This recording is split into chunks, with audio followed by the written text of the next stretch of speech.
Hello everyone! Today we're going to tackle about barotrauma and decompression sickness. But first, do you know what is barotrauma and decompression sickness is? Barotrauma often refers to medical problems that arise from the effects of water pressure when a scuba diver is beneath the surface. Water is heavier than air, so when you dive, small changes in depth cause large changes in pressure underwater. External ear squeeze occurs when your ear canal is blocked by something such as earplugs or earwax. As the water pressure increases while you descend, the air pocket between the obstruction and the tympanic membrane shrinks. Middle ear squeeze occurs when you cannot equalize the pressure in your middle ear. This is the most common problem for divers. The escutcheon tube is a small canal that connects the middle ear to the back part of the nasal cavities and allows pressure to equalize.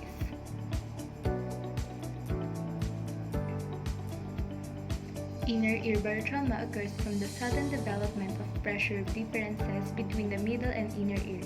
This can result from an overlay forceful Valsalva maneuver. The result is usually ringing in the ear, dizziness, and deafness.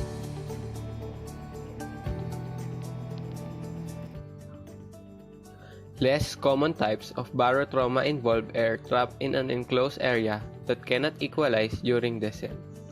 This causes a vacuum effect that can result in sinus squeeze, is irritation of the mucosal lining in the paranasal sinuses as a result of the failure to equalize intrasinus pressures with the ambient environment pressure. Face mask squeeze is a type of facial barotrauma injury that occurs most commonly while self-contained underwater breathing apparatus, scuba diving, or free diving. Suit squeeze. The cause of suit squeeze is the increased pressure of water around you as you descend on a dive. Lung squeeze is an injury to the lungs caused by rapid changes in lung pressure related to the surrounding pressure at depth.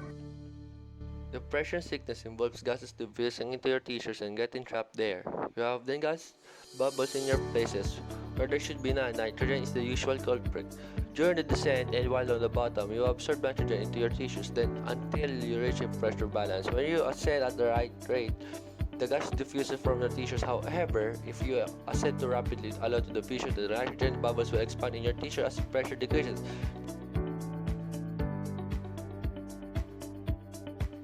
Barotrauma and decompression sickness causes. Two different phenomena causes barotrauma.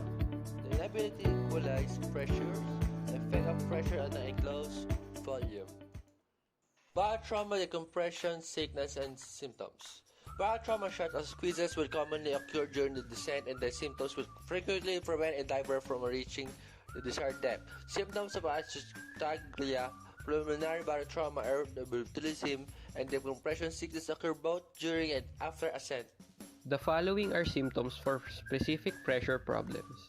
External ear squeeze, pain in your ear canal, and blood from your ear. Middle ear squeeze, ear fullness, pain, eardrum rupture, disorientation, nausea, and vomiting. Inner ear barotrauma, feeling that your ear is full, nausea, vomiting, ringing in the ear, dizziness, and hearing loss. Sinus squeeze, sinus pressure, pain, or nasal bleed. Depression sickness, rashes, itching, or bubbles under your skin. Other symptoms can include lymphatic obstruction, which can cause localized swelling, musculoskeletal symptoms including joint pain that worsen with movement and commonly involves the elbows and shoulders. Nervous system can after effects including paralysis, sensory disturbance, and bladder problems, usually the inability to urinate. Pulmonary symptoms include the chest pain, cough, and shortness of breath.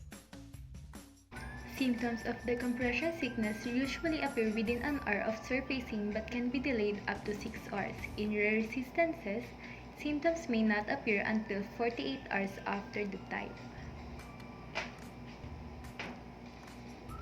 Thank you for listening. Dive safely, everyone.